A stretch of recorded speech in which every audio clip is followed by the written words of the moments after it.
Hola, muy buenas tardes a todos. Muchísimas gracias por estar en este webinar.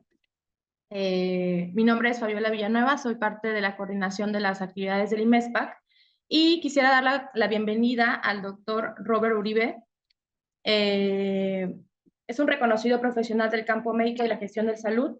El doctor Uribe es egresado de la carrera de médico cirujano por la UNAM, con una especialidad en urología en el IMSS. Además, ha ocupado importantes posiciones como jefe de servicio de urología en el Centro Médico Nacional y director del Hospital General Regional. También ha sido presidente del Comité de Bioética en el Hospital General Regional y, para complementar su impresionante carrera, cuenta con estudios en Administración y Alta Dirección por la UNAM, UAGRO y otras escuelas. En este webinar conoceremos más sobre su experiencia y su formación en alta dirección que le ha permitido destacar en la gestión de instituciones de salud. ¿Qué tal, doctor? ¿Cómo se encuentra? Hola Fabiola, muchas gracias. Gracias por la invitación. Estamos a la orden. Bueno, vamos a comenzar. Igual si tienen alguna duda me pueden escribir ya sea de manera directa o alzar su manita y al final si quieren le podemos hacer todas las preguntas al doctor. También recuerden que este webinar va a quedar grabado, lo vamos a poner en la página de Facebook para que puedan acceder a él. De hecho, en este momento también decirles que se está grabando para que no vaya a haber ningún malentendido y vamos a comenzar. Un momento, doctor. Bueno, primero que nada le quiero dar la bienvenida, de verdad que es un honor tenerlo con nosotros. Quisiera preguntarle, ¿no? ¿Qué le motivó a estudiar medicina y cómo fue su experiencia inicial trabajando como médico? Fíjate que yo creo que como todo fue una situación en casa. Tengo dos hermanos médicos y el hecho de estar conviviendo con ellos y peleando y queriendo discutir acerca de los conocimientos en medicina, pues yo creo que fue lo que más me motivó para entrar a la carrera y estudiar. Realmente es una carrera que es apasionante y tuve la oportunidad de estudiar en la UNAM. Y considero que es una de las mejores escuelas de medicina del país. Entonces, tuve la oportunidad de conocer grandes maestros, que esos profesores te enseñan con tanto amor y te estimulan tanto a seguir adelante que realmente es lo que considero te hace que te vayas superando día con día, ¿no? Los maestros sí influyen mucho en la formación profesional de cada uno de nosotros. Sí, realmente creo que todos los maestros o nos pueden echar para atrás o pueden hacernos que sigamos adelante en el camino profesional que queramos elegir, ¿no? También quisiera saber cuáles fueron los desafíos más importantes que enfrentó como médico al inicio de su carrera. Fíjate que la carrera de medicina es una situación de muchos retos donde se requiere de tener cierto carácter. No toda la gente, así como yo no podría ser ingeniero, por ejemplo, o estudiar como tú alguna carrera en relación a las artes. Pues se requiere de ciertas habilidades innatas que tiene uno que tener, ¿no? El enfrentarse a situaciones difíciles como puede ser la salud y la muerte. Es algo que te deja marcado el resto de tu vida cuando las primeras veces que ves a un paciente grave, que sabes que puede morir, todo lo que esto conlleva cuando un paciente fallece, la situación de las personas. Hay algunas personas que nos culpan como médicos porque el paciente murió, a pesar de que el paciente llevaba años de estar enfermo. Obviamente también no puedo negar que puede haber algún error en el diagnóstico, o en mi caso de ser cirujano, a veces había cirugías tan complejas que los riesgos eran muy altos y que muchas veces las personas no entienden que cuando te estás enfrentando a una situación difícil en un procedimiento quirúrgico, las complicaciones están a milímetros, ¿no? En muchas ocasiones nos enfrentamos a personas que estaban con graves. Yo tengo una subespecialidad dentro de la urología en oncología, y enfrentarse a grandes tumores fueron verdaderos retos. No solo de la comunicación efectiva con el paciente, sino también con la familia, de poderles explicar la magnitud del problema que tenía el paciente y a lo cual nosotros nos íbamos a enfrentar. Cuando existe alguna complicación, las personas piensan que es por falta de experiencia, y de verdad les digo ahorita que no. En muchas ocasiones lo que sucedía era que la enfermedad estaba tan avanzada o los problemas tan complejos que no era raro que tuviera el paciente alguna complicación. Esos yo creo que eran los retos más grandes, ¿no? Es algo muy bonito cuando rotabas por el gineco y que había niños y toda era felicidad. Son situaciones bien diferentes, ¿no? Pero eso es lo que te va templando dentro de la medicina y te va enseñando a cómo comunicarte con las personas, que eso es algo bien importante, la comunicación, para hacerles entender qué es lo que sucede. Te puedo decir miles de cosas que nos sucedían en el hospital de oncología. La gente decía, no le digas a mi familiar que tiene cáncer, y entraba el familiar y el familiar te decía, no le digas a mi familia que tengo cáncer. Y todo el mundo nos ocultábamos cierta información hasta que entendimos que lo importante era que el paciente y la familia conocieran el padecimiento para poderlo tratar mejor, ¿no? Esos fueron, en lo personal, yo creo que los primeros retos dentro de la medicina para irse forjando y ir aprendiendo cómo dar las noticias, qué hacer con ese grupo de pacientes, que es algo verdaderamente complejo, ¿no? Eso que está mencionando es eso. De hecho, creo que a veces es complicado encontrar como, pues no sé si es complicado, se les hace como el corazón un poco de piedra a los doctores, pero que puedan entender este lado humano, ¿no? Justo por las situaciones que usted está mencionando, un cáncer, la muerte, pues creo que hay que hacerse de cierto carácter. Aquí estamos leyendo un comentario de Aarón Iván García que dice que el doctor es un excelente ser humano y de los mejores directores del hospital y del IMSS. Muchísimas gracias. Igual si quieren ir sumando sus comentarios, aquí los vamos a estar leyendo y se los vamos a estar pasando al doctor. ¿Cuándo fue cuando usted empezó a considerar pasar de ser, de practicar la medicina a hacerse un director médico? ¿Cómo fue esa toma de decisión? Fíjate que lo que sucede fue algo fortuito porque el jefe del servicio del hospital de oncología, del servicio de urología, pues cuando salí de vacaciones me empezaba a invitar a quedarme a cubrir el puesto de jefe de servicio. Y empiezas a conocer cuestiones administrativas que honestamente como médico en lo personal desconocía por completo, es más, ni siquiera me interesaban. Y entonces te dedicas a estudiar única y exclusivamente medicina, a resolver casos, y cuando empiezas a ver las cuestiones administrativas, porque además los médicos renegamos mucho por ignorancia, sí lo quiero decir, porque desconocemos las cuestiones administrativas, este, te empiezas a dar cuenta de una serie de situaciones que tienen que cumplirse para que tú como médico puedas ejercer la profesión. Entonces te empiezas a dar cuenta de que el dinero no alcanza siempre, de que la cuestión de cómo vas a conseguir un suministro es diferente, de que a veces no existen proveedores, de una serie de situaciones que pueden ir cambiando la situación y empiezan a cambiar también tu visión. Te empiezas a dar cuenta, por ejemplo, que algo que no lo tenía yo en mente, ¿no? Pero si nosotros no prevenimos, ¿sí? Por ejemplo, vamos a hablar de diabetes. Tenemos que prevenir que nuestros pacientes se enfermen, pero si ya se enfermaron, tenemos que prevenir que estos pacientes se evolucionen a una etapa más avanzada donde empiezan a perder la vista, donde pierden los miembros inferiores. Muchos conocen pacientes diabéticos que pierden sus piernas por estas situaciones. Y entonces tú lo consideras como una evolución normal de la enfermedad. Pero ¿qué sucede cuando nosotros pensamos como médicos, pero además como administrativos, y empezamos a ver cuánto le cuesta a nuestro país el hecho de atender un paciente con estas características? ¿Sí? Entonces te empiezas a dar cuenta de una serie de cosas que no solo es la cuestión de salud, sino también es una cuestión económica bien importante, porque el hecho de tratar un paciente de reciente diagnóstico con una diabetes nos puede resultar con un costo de 800,000 pesos mensuales, pero si dejamos que ese mismo paciente progrese, entonces la situación económica va a cambiar de una manera realmente increíble, y la atención de ese paciente se puede ir a 100,000 o 150,000 pesos mensuales. Eso como médico nunca lo vemos, nunca vemos la cuestión administrativa, económica, ni nada, sino simple y sencillamente nos interesa la salud de nuestro paciente y en eso nos enfocamos, ¿no? Si hizo insuficiencia renal tu paciente, bueno, pues dices, hay que darle diálisis y ya lo mandamos a hemodiálisis o a diálisis peritoneal, pero eso ya tiene un costo. Y lo que tenemos que hacer nosotros es evitar esto, no solo por la salud del paciente, sino por la economía de nuestro país.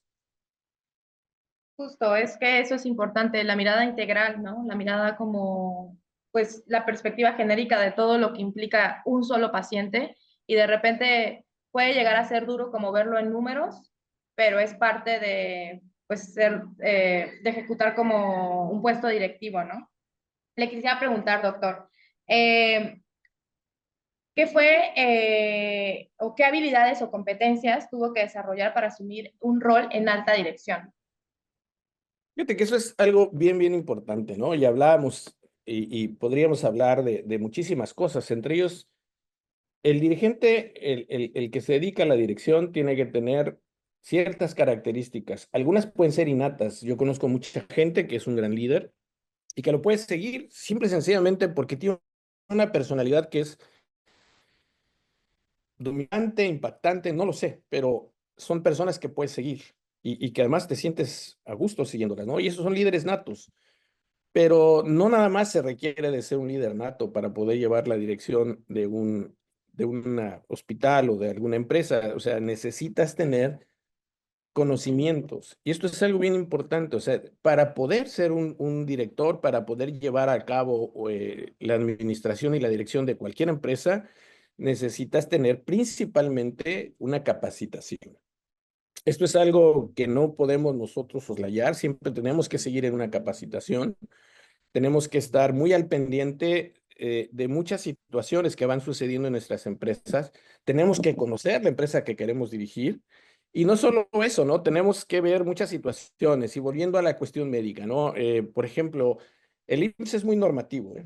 El IMSS es increíblemente normativo, tiene todo escrito de todo lo que se necesita. Tú tienes que conocer cuáles son las normas, los reglamentos y las leyes que te rigen en ese lugar donde tú estás para poder tener un conocimiento amplio y saber cómo vas a tomar las decisiones, porque tú no puedes ir en contra de una norma o de un reglamento y mucho menos de una ley. Y a los médicos no nos enseñan leyes. Entonces muchos de nosotros ni siquiera sabemos que la Ley General de Salud nos rige y que hay muchas situaciones que nos pueden ayudar en muchas cosas y otras situaciones que nosotros tenemos que ver para poder no estar fuera de la ley y por lo tanto no cometer un delito, ¿no? Entonces, primero que nada es el conocimiento. ¿Qué está sucediendo en el lugar donde yo estoy? En el caso donde yo estuve en el Instituto Mexicano del Seguro Social, ¿cuáles eran sus normas? ¿Cuáles eran sus reglamentos? ¿Qué dice el contrato colectivo de trabajo? ¿Cuáles son las leyes que nos rigen? Para que nosotros, bajo estas circunstancias, el conocimiento de esto nos permite nosotros hacer algún cambio, prever. No podemos ser una situación que se me ocurre hacer algo y sin nosotros poder tomar en cuenta cuál es la reglamentación que tenemos, pues querer hacer algo que vaya en contra de lo que el mismo instituto está diciendo, ¿no? Entonces, tenemos que prepararnos, no hay otra situación. No hay que tener miedo, porque yo creo que las primeras veces sí es muy difícil en inicio cuando a ti te sueltan una responsabilidad, porque te das cuenta que en muchas ocasiones vas a flaquear y entonces eso te obliga a estudiar, ¿no? O sea, no es fácil, no es fácil, hay que rodearse de gente porque es imposible que retengas todas las normas, reglamentos, contrato colectivo, todo esto. Tienes que tener un equipo de trabajo bien formado en donde haya especialistas en estas áreas, en donde si a ti se te está pasando un dato, haya alguien que te pueda apoyar y decir, no, espérate, aquí la norma dice esto y nosotros no podemos hacer esta situación, ¿no? Y entonces, eso te ayuda muchísimo, porque de verdad hay tantas situaciones que no podemos nosotros tener siempre en mente, porque sí hay muchas reglamentaciones. Por ejemplo, algo que sucedía, estaban haciendo enfermería y me decían, bueno, es que hay 20 pacientes, sí, pero yo no puedo poner a una enfermera a tratar 20 pacientes porque el contrato colectivo nos dice que es una enfermera por cada 6 pacientes. Entonces yo no puedo dar una orden a una enfermera, decirle, no, pues tú tienes que ver 20 pacientes porque estoy incumpliendo y me puedo meter en una situación legal. Entonces tenemos que prepararnos, ¿no? Esa es la primera situación para poder ser o tener una cuestión de liderazgo, ¿no? Sí, estoy totalmente de acuerdo. Eso que dijo es muy importante. A mí, en lo personal, de repente me han tocado situaciones de que no, pues ponlos a trabajar 12 horas. Y yo digo, no, o sea, por jornada laboral son tantos y ya, simplemente se toma decisiones.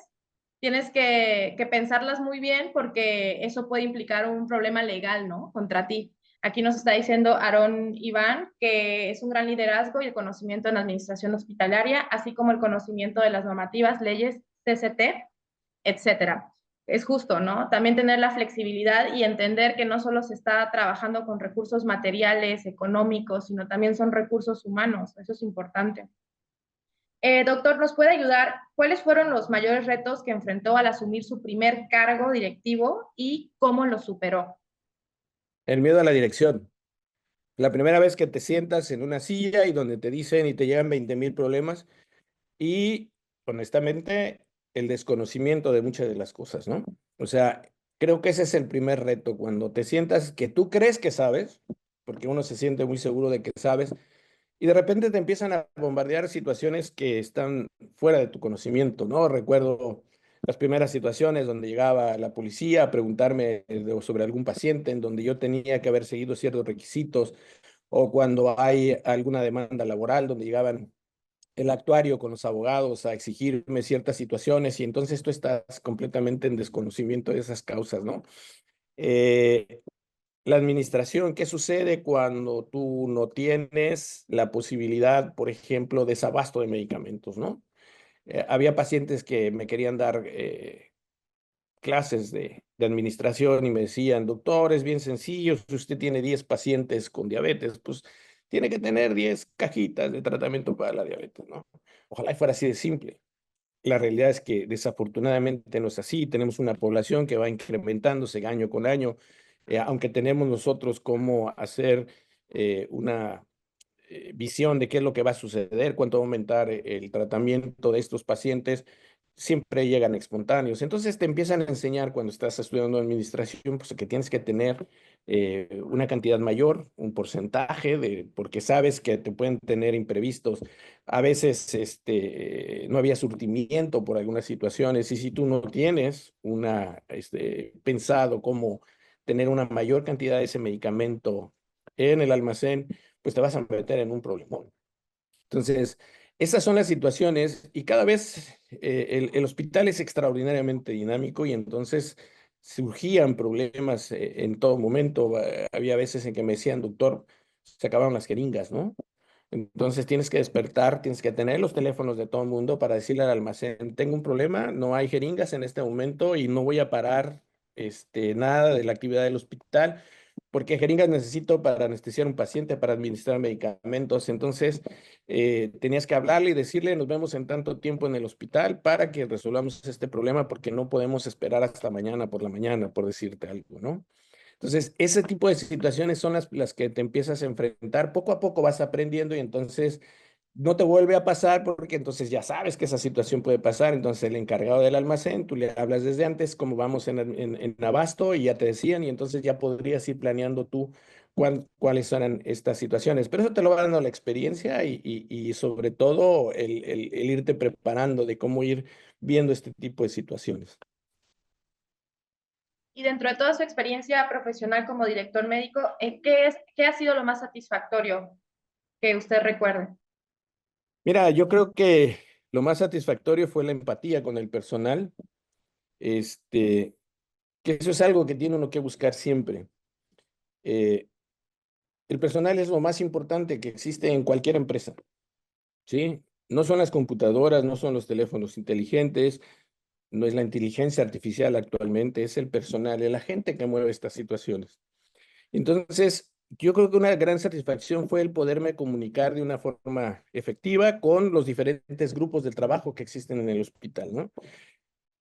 Por ejemplo, teníamos alguna situación en cocina y yo les decía a ellos, ¿ustedes saben qué me pasa a mí si yo no vengo y platico con ustedes y ustedes dejan de trabajar?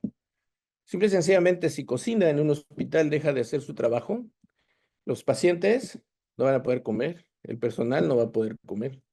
Si cocina no hace bien su trabajo, pues vamos a tener alimentos de mala calidad. Entonces era buscar el estimular a todos y cada uno de los diferentes servicios del hospital para ver la mejor forma de trabajar, ¿no? Una de las mejores formas que podemos nosotros hacer es tratar siempre de buscar la preparación de todos y cada uno de nuestro personal que labora, en este caso, a nuestro mando. Si yo quiero mejoras, tengo que buscar que mi paciente, que las personas que trabajan conmigo estén bien preparadas, ¿no? Entonces necesitamos buscar, ¿qué necesitamos? ¿Cuál es la necesidad de ese grupo de pacientes, perdón, de pacientes, de personas? Si tenemos en cocina, pues a lo mejor buscar cómo les vamos a ayudar, vamos a mejorar los utensilios de trabajo, qué podemos hacer en relación a las características de lo que nosotros estamos adquiriendo para mejorar el sabor. En fin, hay muchas cosas que hacer y con los médicos es igual, necesitamos adquirir nuevas tecnologías porque cada año hay cambios radicales, pues, y entonces necesitamos ver cómo le vamos nosotros a estimular a que mi médico trabaje con la mejor tecnología y con la mejor disposición, que todo esto en realidad siempre va a ser para mejorar la calidad de atención de nuestros pacientes. Totalmente, creo que eso que acaba de decir es clave porque no todo el mundo entiende que cada departamento es parte del engranaje, ¿no? Para que funcione al final pues la empresa y eso es justo lo que un directivo tiene que hacer, entender que todos los departamentos son importantes. Doctor, ¿de qué manera le ha influido su experiencia como médico en la manera en la que usted ha liderado estas instituciones de salud? Yo creo que buena parte de lo que ayuda en la cuestión médica es el contacto permanente con la gente. O sea, nosotros trabajamos con personas. A veces es muy difícil, pero en muchas ocasiones cuando aprendes se va suavizando esta situación y lo puedes ir haciendo cada vez mejor. Pero la medicina es lo que te permite la comunicación. Entonces siempre tenemos que buscar tener una buena comunicación con todo el mundo, ¿sí? No solo con los pacientes, insisto, sino con toda la gente que trabaja a tu lado. Tienes que escoger un grupo de trabajo donde todavía tiene que ser más efectiva la comunicación. Siempre va a haber puntos de vista diferentes. Donde hay más de dos personas, siempre va a haber alguna situación, un punto de vista diferente. Entonces, lo que me ha enseñado también es no solo a una comunicación efectiva, sino también a escuchar y escuchar a todos, porque a veces las ideas o las innovaciones más grandes eran de alguien que en muchas ocasiones no escuchábamos, ¿no? Porque a veces son personalidades. Venía mucha gente que de repente terminaba la junta de cuerpo de gobierno y se me acercaba y me decía, oye, es que yo pienso esto, pero es magnífico lo que estás diciendo, me estás solucionando un problema, pero que la personalidad de esa persona no le permitía expresarse en el momento en que estábamos todos en la junta porque le daba pena por, en fin, una serie de situaciones. Entonces tenemos que aprender a escuchar y escuchar y ser empáticos, ¿no? Hay que ponernos siempre en los zapatos de la otra persona. Eso es bien importante. También cuando existen diferencias, ¿no? Nunca, eh, cuando hay una situación a veces muy difíciles, a veces de verdad agresivas, nunca hacerlo enfrente de un grupo de personas. Siempre hay lugares, ¿sí? Yo les pedía, ok, ahorita arreglamos esto, nos metemos tú y yo en la dirección y lo platicamos. Y entonces ahí logramos algunos arreglos, ¿no? Eso también es bien importante. Siempre darle su lugar a la gente, nunca llamarle la atención enfrente de nadie y siempre ser empáticos. Eso es algo súper importante. Totalmente. O sea, estoy totalmente de acuerdo. Escuchar y también lo que acaba de decir, ¿no? Que es observar y entender las personalidades de cada elemento. O sea, eso también es muy importante porque lo que acaba de decir, hay gente que es más tímida, hay gente que es más extrovertida y entender que cada uno tiene su momento y su lugar y darle ese espacio. Vamos a retomar un poco, bueno, más bien vamos a enfocarnos un poco en su vida estudiantil. ¿Cómo fue cursar estos cursos en el área administrativa? ¿Cómo fue usted, cómo fue esa etapa de su vida? Difícil, no es nada sencillo. Es difícil, es una situación que yo nunca me había preparado. Tienes menos tiempo porque honestamente yo empiezo a prepararme cuando estoy en la dirección del hospital. Nunca lo había pensado antes, ni siquiera me había llamado la atención. Eh, Sin embargo, cuando ya tienes una responsabilidad, pues tienes que empezar a aprender. Y entonces el tiempo es corto porque pues tenía que estar en el trabajo y de ahí buscar los tiempos para poderme preparar en un área que yo desconocía.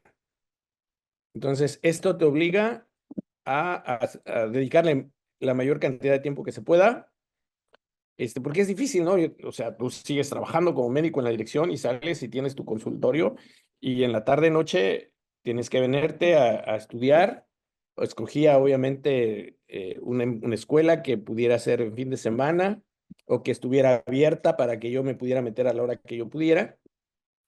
Y entonces empezar a aprender situaciones administrativas y legales, que es algo que en mi vida había visto.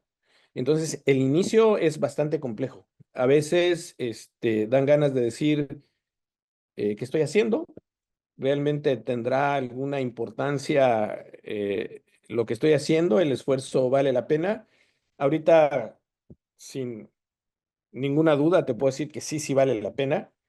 E incluso en la cuestión médica, insisto, tienes otro panorama bien diferente. Y a veces incluso los mismos compañeros no me entienden porque dices, es que, mira, pues hay que ver una licitación y hay que ver esto y es completamente diferente. Es una información que me dieron mis maestros y que me hicieron aprender y que les agradezco porque realmente tu visión, no solo como médico, sino de la vida, cambia radicalmente. Empiezas a entender una serie de situaciones que son bien importantes. Te obligan a hacer algo que, por ejemplo, una conferencia ahorita, una videoconferencia, ¿no? En mi vida, me interesaban las computadoras, ¿no? Las computadoras para mí eran para leer un artículo, para ver alguna situación, pero pues la vida te se va moviendo, la tecnología va incrementándose y ahora, y a raíz de la pandemia, yo creo, se incrementó mucho las situaciones de videoconferencias y empiezas a aprender que en la cuestión eh, de la computación, pues existen muchas situaciones que pueden ser muy necesarias que tú aprendas a manejar una computadora. Yo sé que a ustedes más jóvenes es muy fácil, nacieron con el chip de la computadora, pero con nosotros era la pelota y el balón y esto no existía. Entonces también tienes que aprender eh, la comunicación a través de los diversos sistemas que existen, el teléfono inteligente, la computadora y ahora la inteligencia artificial, ¿no? Donde no podemos nosotros perder de vista estas situaciones porque tenemos que ir aprendiendo e irnos formando en estas situaciones para poder ser más efectivos, porque ahora nos podemos comunicar con cualquier parte del mundo prácticamente en tiempo real y esto también ir conociendo las diferentes formas de pensar en realmente todo el mundo, ¿no? Entonces, estas situaciones son las que te van enseñando y en la escuela nos empezaron a decir, tienes que ser una persona que esté mucho más en contacto con redes sociales y una serie de situaciones que en la vida sabíamos nosotros manejar, ¿no? Y es impresionante cómo desde la pandemia ha avanzado todo esto, ¿no? Llevamos 4 años y antes era como, bueno, ok, tenemos ciertas redes sociales y ahora ya es una herramienta incluso de trabajo, ¿no? Ya se volvió un medio. Todo el mundo tiene acceso también, ya tiene su canal y eso es interesante. Doctor, ¿qué conocimientos y habilidades considera esenciales para poder liderar una institución de salud con éxito? ¿Me podrías pasar las diapos, Sí, claro. Voy a pinearlo a usted y voy a poner las diapositivas, por ¿vale? favor?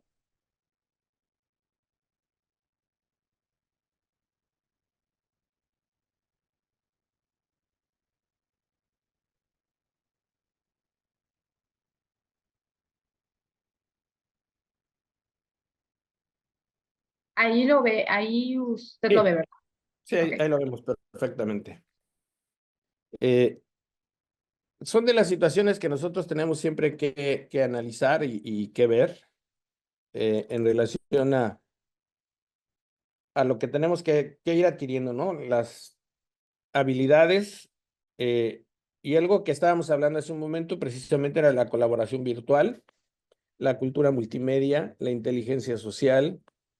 Hay que haber una innovación y adaptación a todo lo que nosotros hacemos. Las competencias interculturales, precisamente lo que estábamos mencionando en relación a que ya nos podemos comunicar prácticamente con todo el mundo. Cuando tenemos un problema, tenemos que tener una mentalidad espacial para diseñar esa respuesta y tenemos que saber diseñar cómo lo vamos a hacer y obviamente tenemos que tener una capacidad crítica, ¿no? ¿Me pasas la que sigue, por favor?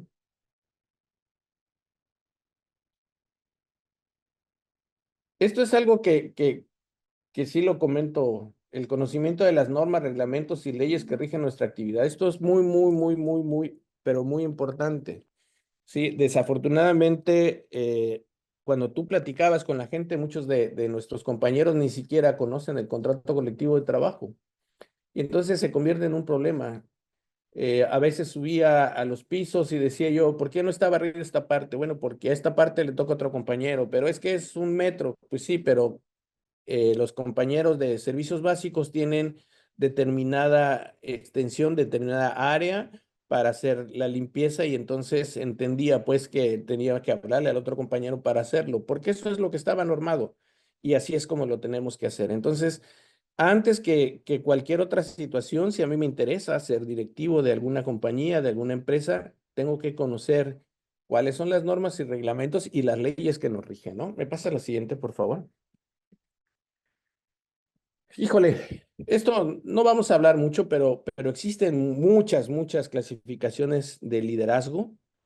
Y eso es algo insisto, puede ser algo innato o puede ser algo que nosotros nos formamos dentro de una escuela. Podemos ser líderes simple y sencillamente por el hecho de que nos toca hacerlo, por ser director de una empresa.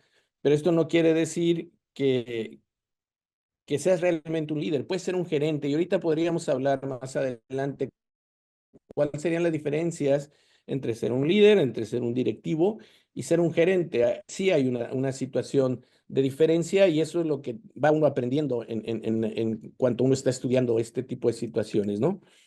Eh, Cada uno tiene un diferente estilo de liderazgo. Hay gente que puede ser eh, una persona muy empática y de esta manera hacer que tu grupo de trabajo sea mucho mejor. Y de esta manera, la gente que está trabajando para ti te hace que tú realmente puedas sobresalir en algo sin que te cueste mucho trabajo. Esa es la importancia del trabajo de equipo. Me pasa la siguiente, por favor. Una cosa que tenemos que nosotros que aprender es por qué estamos trabajando, ¿no? O para qué estamos trabajando o para quién estamos trabajando, ¿no? Entonces, cuando nosotros tenemos ese equipo, les tenemos que decirle hacia dónde vamos, cuál es nuestro fin, y de esta manera nosotros poder formular diferentes rutas hacia la cual nos vamos nosotros a dirigir y vamos a hacer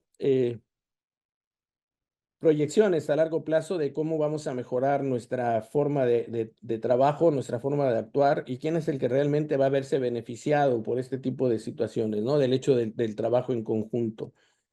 Esto es bien importante. Todo mundo tenemos que entender cuál es nuestra meta, ¿sí? ¿Qué es lo que realmente nosotros deseamos que la gente note de nuestro trabajo? La siguiente, por favor. Ya lo comenté hace un momento, el invertir en las personas, esto es importante, muy importante. Si yo veo que mi personal tiene alguna deficiencia en algunas situaciones, que es normal, que siempre, sobre todo aquellas personas que están llegando a trabajar con nosotros, siempre tenemos que darles una capacitación para que yo pueda solicitarles un mejor desempeño en su trabajo, pues tengo que tener personas capacitadas. Y de esta manera nosotros vamos a mejorar los resultados y nuestras metas. Si nosotros no invertimos en la capacitación, olvídenlo. Y sobre todo hay muchas empresas que tienen muchos cambios de personal. Si nosotros no estamos al pendiente de que todo el mundo está capacitado en lo que nosotros estamos haciendo, vamos a tener retrasos en el trabajo, vamos a tener problemas, porque no es necesariamente, aunque yo pudiera ser médico, no necesariamente sé todo lo de medicina. De hecho, nosotros cuando somos especialistas en un área, pues sabemos de nuestra área y muchas de las otras las podemos desconocer. Entonces, precisamente si eso sucede en la medicina que estamos nosotros estudiando durante años, pues cuanto más en alguna empresa, tenemos siempre que estar muy al pendiente de esta situación. La que sigue, por favor. Potenciar el talento. Nosotros podemos identificar dentro de nuestro grupo, como le estábamos comentando hace un momento, yo tengo o tenía gente en mi cuerpo de gobierno extraordinariamente valiosa, ¿no? Pero yo sabía que si nosotros podíamos apoyarlo en alguna situación, todavía esa persona iba a ser aún mejor. Y esto, insisto, cuando tú eres el director y tienes gente muy capaz que te rodea, olvídense, Todo el mundo piensa que eres muy bueno, pero no, el equipo de trabajo es el que es el bueno, es el que te está haciendo que tú puedas resolver los problemas de una manera mucho más sencilla. Y entonces siempre hay gente que nosotros podemos ayudar para que sea aún mejor. E insisto, el trabajo que se refleja de tu cuerpo de gobierno es el que va a dar los resultados. Y sí, de verdad se los digo, yo siempre estuve agradecido con mi cuerpo de gobierno, fue extraordinario. Y la gente pensaba que era uno, pero no, es realmente el trabajo en conjunto de toda la gente con la cual tú estás laborando. La que sigue, por favor, ¿no? Comunicación clara y precisa, ¿qué es lo que queremos, no? ¿Qué vamos a resolver? Este, algo que nos decían luego en las clases, ¿no? Nos decían, a ver, tú vienes en el pasillo y hay una cáscara de plátano en el pasillo, ¿cuál es el riesgo? Y todos decíamos, la cáscara de plátano. No, no es el riesgo es de que alguien pise esa cáscara y se caiga. Ese era el verdadero riesgo, no era tanto la cáscara de plátano. Nunca lo entendía, me decían, no, pero es que si no está la cáscara de plátano, no te caes. Sí, ahí está la cáscara de plátano, pero el riesgo real no es la cáscara, el riesgo es que tú la pises y te caigas. Entonces tienes que ver un poquito más adelante. Y eso es algo que tienes que comunicarlo bien. ¿Qué es lo que quiero? ¿Hacia dónde quiero llegar? ¿Cuáles son mis metas? Pero de una manera muy clara y precisa. Y tiene que ser a diferentes niveles, porque, insisto, no todos aprendemos igual, no todos tenemos las mismas capacidades. Y entonces tienes uno que adaptarse a cómo vamos a decirle las cosas. Y lo mismo sucede con los pacientes. ¿Cómo le voy a decir a una persona que su familiar tiene un tumor, un cáncer muy avanzado y que va a morir? Eh, eh, en muchas ocasiones nos decía, oiga, el paciente tiene mucho dolor, dele este medicamento, pero mire, este medicamento tiene ciertos riesgos. Y las gentes sin decía, bueno, y le va a hacer daño. O sea, espérame, le estoy dando un tratamiento para que tratando de hacer es quitarle el dolor. Pero es lo que tenemos que enseñarle a las personas y tenemos que tener esa confusión efectiva. Ok, sí, es un riesgo, pero le estoy tratando de quitar este tipo de problemas para que él esté mejor. Entonces, ese tipo de situaciones, esa comunicación a veces no es tan sencilla, a veces es un poco problemática. La información lo más concisa posible, dando a entender que es precisamente lo que yo estoy buscando, ¿no? La que sigue, por favor. Bueno, ya lo hemos dicho, al escuchar no solo tenemos que nosotros hablar y dar indicaciones. Recuerdo un compañero de trabajo del hospital que me dijo, oye, déjame una jefatura, ¿no? Ya no quiero trabajar. Este, entonces lo escuchas y dices, no, tú no eres una parte, tú no puedes formar parte de mi cuerpo de gobierno porque tú crees que la administración es para venir y solo dar órdenes. No, no es así. Obviamente ahí, desde ese momento, ese médico, ese compañero, a pesar de que lo estimaba mucho, fue descartado. Uno tiene que entender lo que le están diciendo y uno tiene que ser proactivo y analizar cada vez que alguien nos dice algo, la gran mayoría de la gente, les puedo asegurar, nos los dice para mejorar. Entonces, yo de los comentarios que siempre escuchaba, la gran mayoría era alguna propuesta para alguna mejora en alguno de los procesos que llevábamos a cabo en el hospital. Entonces, nunca, nunca, nunca dejar de escuchar a alguien. A veces se nos hace hasta aburrido porque decimos, ah, ya viene otra vez. No, no, no. Tenemos que tener la actitud de poderlo escuchar y muchas buenas ideas van a salir de ahí, ¿no? La que sigue, por favor.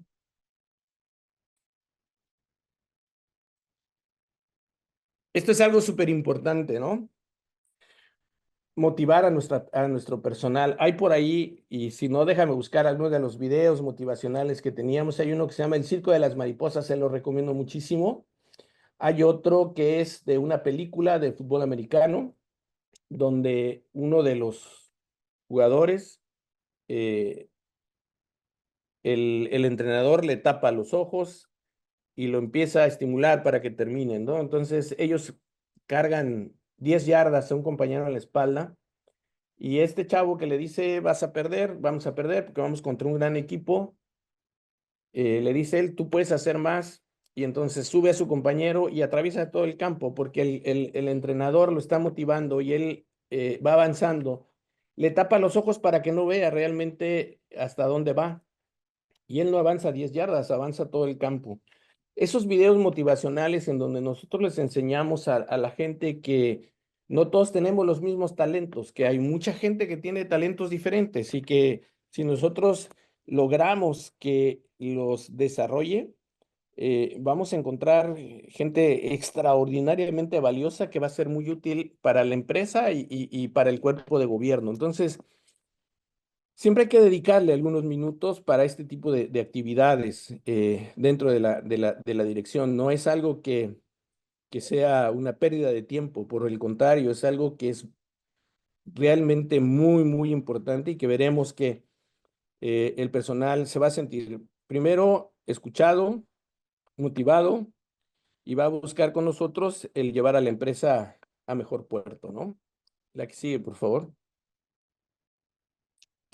Obviamente algo que tenemos nosotros que hacer siempre es, si yo digo algo, tengo que hacerlo, ¿no? Eh, Algo que sucedía con cierta frecuencia en la sala de juntas de la dirección es que de repente llegaba y había comida, ¿no? Y una de las reglas que teníamos era no coman en dentro del hospital fuera de las áreas que están designadas para esto, por muchas situaciones. La principal, pues la proliferación de fauna eh, por la presencia de los alimentos en las áreas, ¿no? Entonces yo subía a los pisos y les decía, no pueden comer en el piso, bajen al comedor.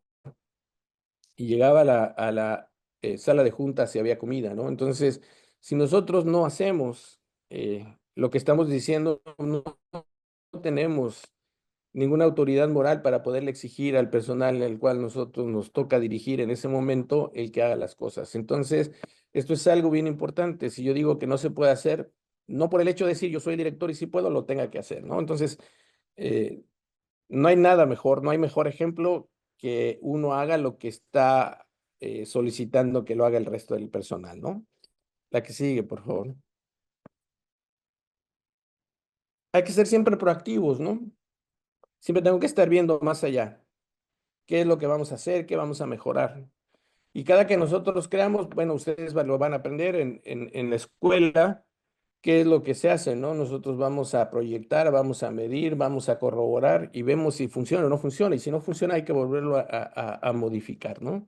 Entonces, siempre tenemos que ser proactivos, no estar esperando a que se hagan las cosas por sí solas o siempre hacer la misma rutina, ¿no? Einstein no solo decía esto que ustedes están leyendo, sino decía, si siempre hacemos lo mismo, pues siempre vamos a obtener el mismo resultado. Si no buscamos algo hacer diferente, nunca lo vamos a poder lograr, ¿no?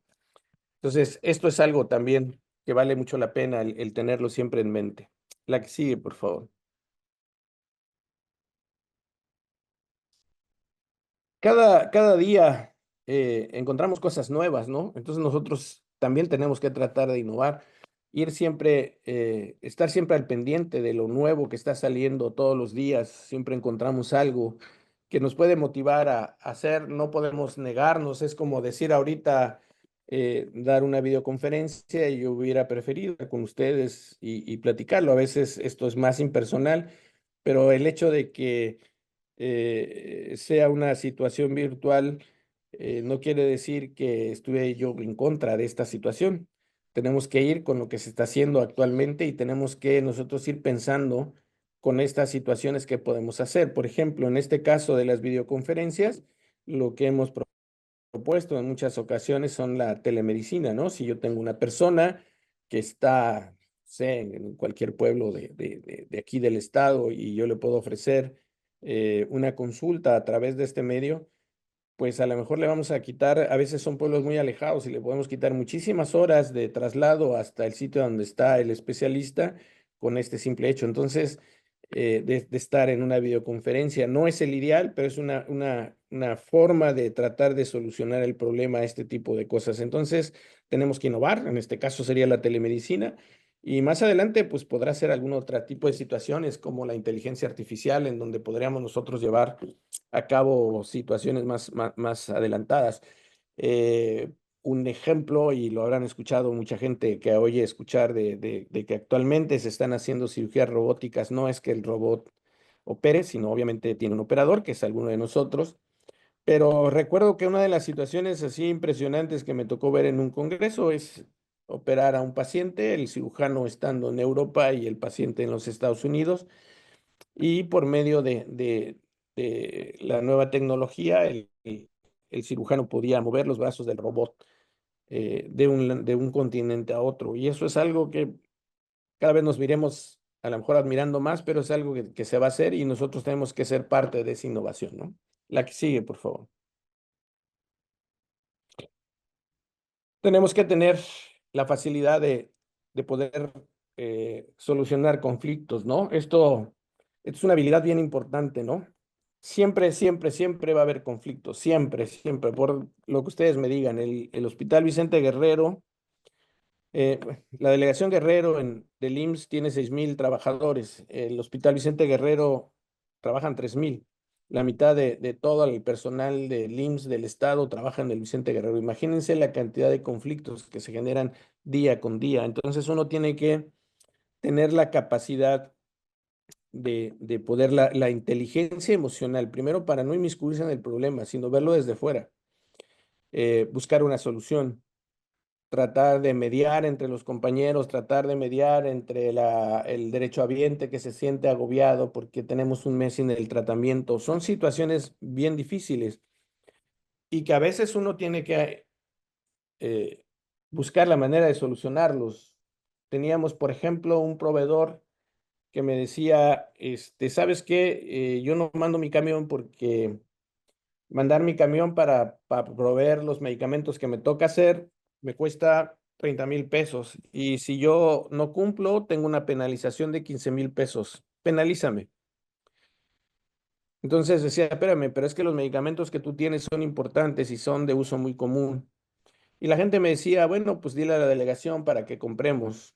¿Cuál es la diferencia? Es muy grande en cuestiones administrativas. Cuando se hace una compra por gran volumen, una caja de medicamento me costaba 1 peso, pero si nosotros queríamos cobrar aquí, el lugar más barato donde nos vendían era 5 pesos.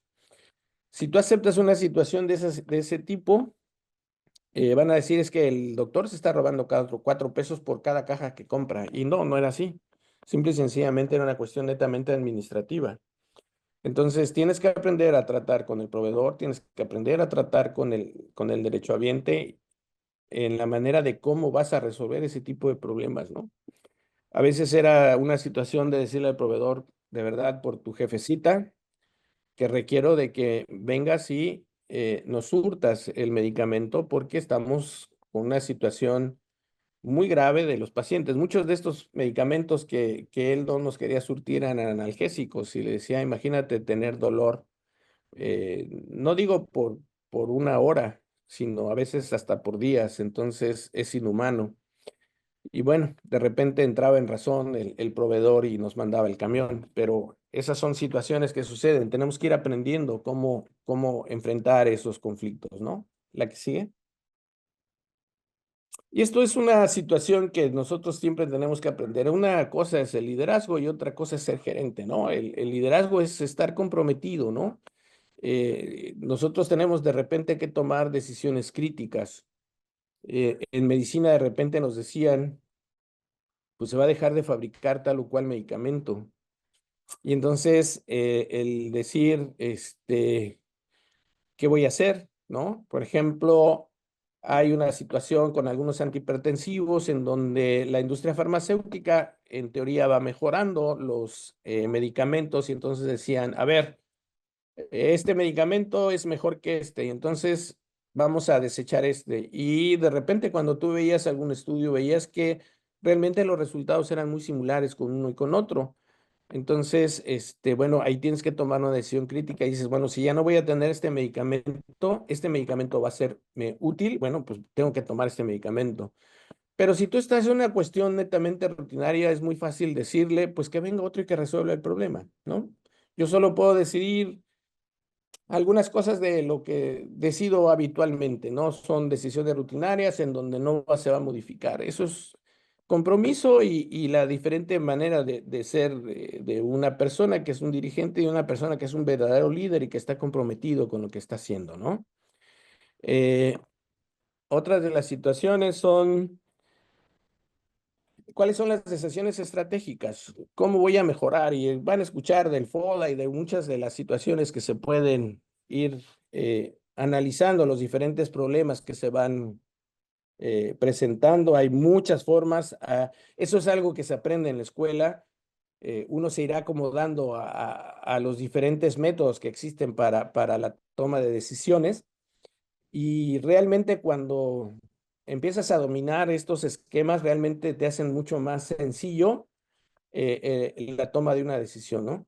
Cuando tú eres gerente, pues nada más dices, ok, si faltaron tres, pues alguien busque estas tres que faltaron y vámonos, ¿no? Cuando lo que tú tienes que hacer es decir, ok, ¿por qué me faltaron tres?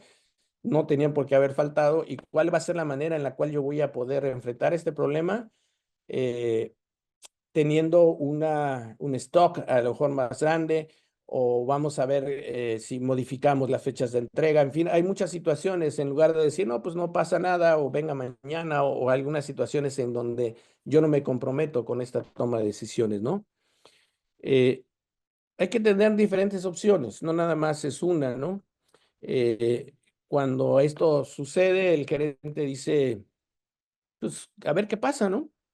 Y ya, y esperemos y a lo mejor con el tiempo esto se soluciona cuando lo que realmente se requiere es de que tú tomes las decisiones adecuadas para mejorar este tipo de, de problemas, ¿no? Las oportunidades, ¿qué es una oportunidad? Pues si sale algún problema, eso se convierte en una oportunidad. ¿Por qué es una oportunidad? Porque tú analizas cuáles son los posibles resultados, la forma en que vas a actuar y esto te va preparando. Si tú en lugar, tú puedes decir, ok, no hay dinero y entonces eso es un problema.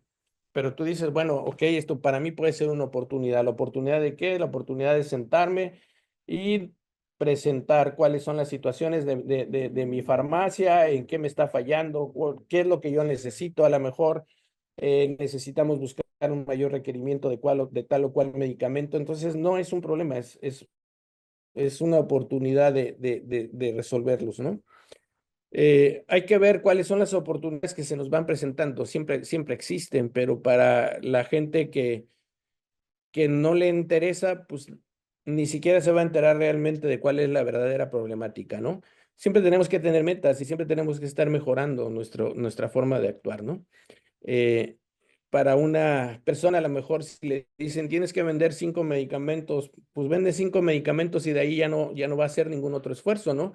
Uno como líder y como director de alta especialidad, pues tienes que no solo decir voy a vender 5, voy a vender 10 y voy a ver la manera y la posibilidad de vender 15. Entonces, esa es la diferencia entre el liderazgo. Ahí tienes que convencer a tu gente que se pueden hacer mucho más cosas, ¿no?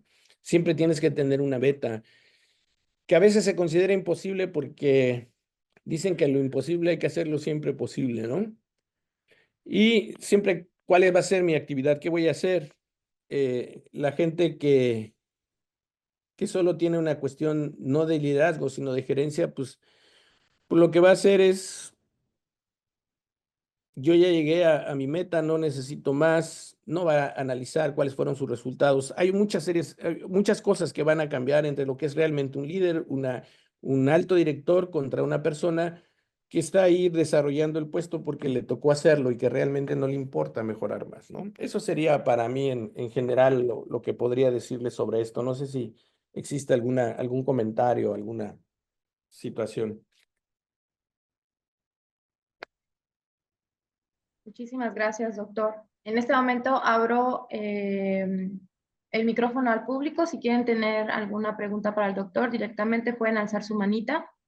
Que actualmente tenemos las inscripciones abiertas justo para la maestría en alta dirección en instituciones de salud y próximamente también vamos a desarrollar nuevos cursos para poder especializarlos en diferentes áreas. No sé si quiera cerrar con algo en particular, doctor. Nada más agradecerte la invitación. Realmente es algo muy agradable el poder conversar con ustedes. Muchas gracias por los comentarios y estamos a la orden por cualquier situación que podamos nosotros ayudar en cuanto a por la experiencia que se obtuvo dentro de las unidades médicas, ¿no? De la dirección, ¿no? Aquí dice Aaron Iván, muchísimas felicidades, doctor. Coincido con usted. Saludos, doctor Arce. Yolanda Isabel dice muy buena plática. Y Guadalupe Ortiz, un momento que se me movió, dice, es un gusto conocer al doctor, soy trabajadora del Hospital del Renacimiento de Acapulco. Maritza Ocampo dice, excelente médico, buena experiencia. Minerva, felicidades al instituto y por este evento. Y el doctor Robert es un gran líder, persona muy humana, por favor, compartir los datos del instituto. Genial. Pues muchísimas gracias, doctor. Esperemos que tengan un gran día. Gracias por todas sus palabras. Recuerden que este webinar va a estar en la página de internet y lo vamos a poder compartir. Y vamos a cerrar este evento aquí. Muchísimas gracias, doctor. Más adelante le haremos llegar un reconocimiento en físico. Muchas gracias, muchas gracias. Que tengan un Hasta luego. excelente, buen fin de semana.